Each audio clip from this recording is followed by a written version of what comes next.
Hey guys, what's up? Been a while since I sat in front of a webcam, but I really just wanted to think aloud about the live letter part 21, which streamed yesterday for about 3 hours. There was heaps of stuff there, and if you didn't catch it all, I'll post some relevant links in the description. And if you don't like reading, Mr. Happy did a really thorough summary on it yesterday, so go check that out. I'm sure there's heaps of discussion going on in the subreddit and on the official forums regarding the new job abilities, particularly some heated debates regarding Bard and Summoner, no doubt. But there was also a bunch of really awesome lore-related stuff, which might be getting overlooked. So I thought I'd draw some attention to a few things in particular, some of which I've been hoping and speculating about for months now, so I'm pretty excited. That said, I'll also try to keep this pretty terse. Alright, so firstly the Dragon Song trailer. We enter Ishgard, see some flashbacks, meet the head of House Fortom. You can see the unicorn insignia of the house on his coat.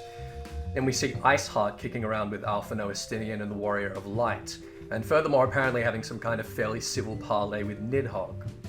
I think this is pretty strong support for what I've been saying for ages, that we're going to end up allying with the third party of Iceheart, Midgard-Zormr, and some of his followers and some of the more pragmatic Ishgardians like Estinian and Emmerich, with the aim of ending the war by taking out that son of a bitch Elidibus that's been puppeteering the Holy See all of this time.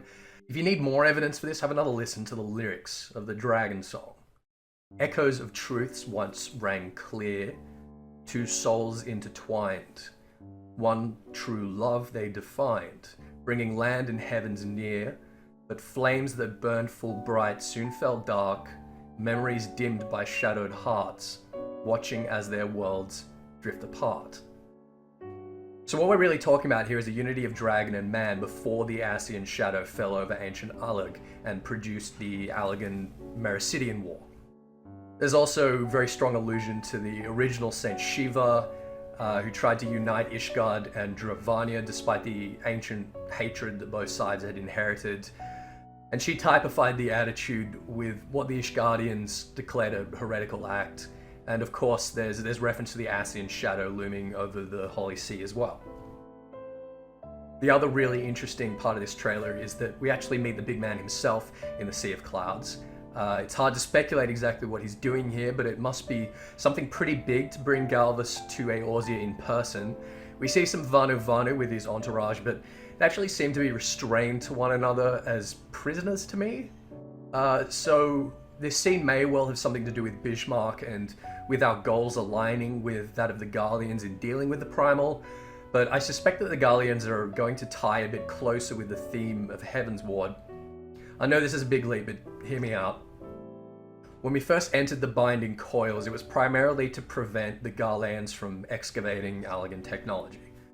When we first realized the significance of the Neuralinks that bound Twintania and the Dragons of Mericidia to the will of Allag, Alizé made some comments about how eagerly the Empire would pursue such technology if they were ever to find out about it. Well, I think that they have. I think Galvis has the same idea as Xandes, to enslave and weaponize a horde of dragons. There's a big Allagan facility in the Sea of Clouds, which we'll see in a minute, and I think it's probably some kind of science and engineering station. He's going for it. The Garlands were a catalyst that united the Eorzean alliance. I'm going to go out on a limb and posit that it will be the same for man and dragon. Iceheart's cause will be stoked by the Dravanians, realizing that they are being threatened with a repeat of the tragedy of Mericidia. We also see a new Legatus next to Galvis, and I'm sure a bunch of people have already declared him the new Gaius, and as awesome and as much like Golbez as he looks, I'm still not ready to accept that Baelsar is dead, bottom line. The other video I want to look at is the Dungeons teaser, because there were a few things in there that got me excited as well. I'll put up a couple of screen caps through here. Okay, so we have to annex the Dusk Vigil first, that's pretty straightforward, but then we have an Ishgardian cathedral full of temple knights, which again implies some coming antagonism between the Warriors of Light and the Holy See.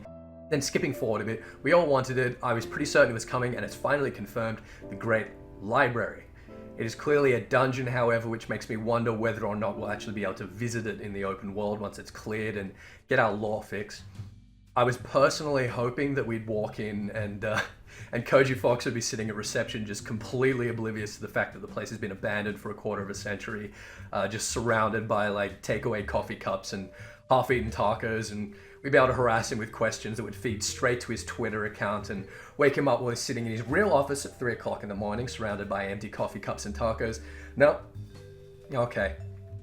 We also see a demon book here, which got me really excited for some reason. I really hope that scholars get a replica of it, and that each time they cast Ruin, this demon jumps out like a jack-in-a-box. God, I'm so excited for the library. I tried to translate the writing in the demon book, but at this resolution, all I could really make out was the first title, Benteta Lotvu, and the larger one, Vlekeos. So the titles at least seem to be in the language that the Asians speak, or perhaps Dragon Tongue, or I've got it all wrong and it's gibberish. If it doesn't translate to English, then I really hope Koji Fox will offer us some translation of it. Next, I think this is probably the edge of the West Shroud that got smashed by one of the interment hulks of Dalamud. This is probably a volcanic cavern somewhere along Ablathia's spine, and again, hopefully we'll be learning more about the Hellsguard while we're in the area. And here is what I was mentioning earlier, a very clearly Allegan facility with a bunch of the interment pods we saw on the Ragnarok class ships, and holy shit, winged Ixal. Desul Kalan told us of Ixali mythology, that they once lived in Eatlan, which is the term I was using for the Sea of Clouds before we had an officially endorsed name for it, and that they had great wings before they began summoning Garuda, and subsequent generations were born without wings. Interesting that we see now that the Allegans were collecting the ancient Ixali. Maybe they were trying to intern Garuda in a similar way to Bahamut, or maybe as some prototype for Dalamud, which I think we might be looking at here. Or maybe it was in fact Allegan genetic manipulation that took the Ixal's wings from them rather than Garuda herself. We also see a griffin with the Kalia treatment, which should be an interesting encounter. And finally, what I would assume to be one of the sons of Midgard Zorma, looking pretty threatening. Awesome, so I'm done. Thanks for hearing me out. Like and sub and check out the channel. Follow me on Twitter. Line up outside my house. All of that nonsense. I'd love to hear your thoughts below if you have 5 minutes to spare. Otherwise, thank you so much and cheerio.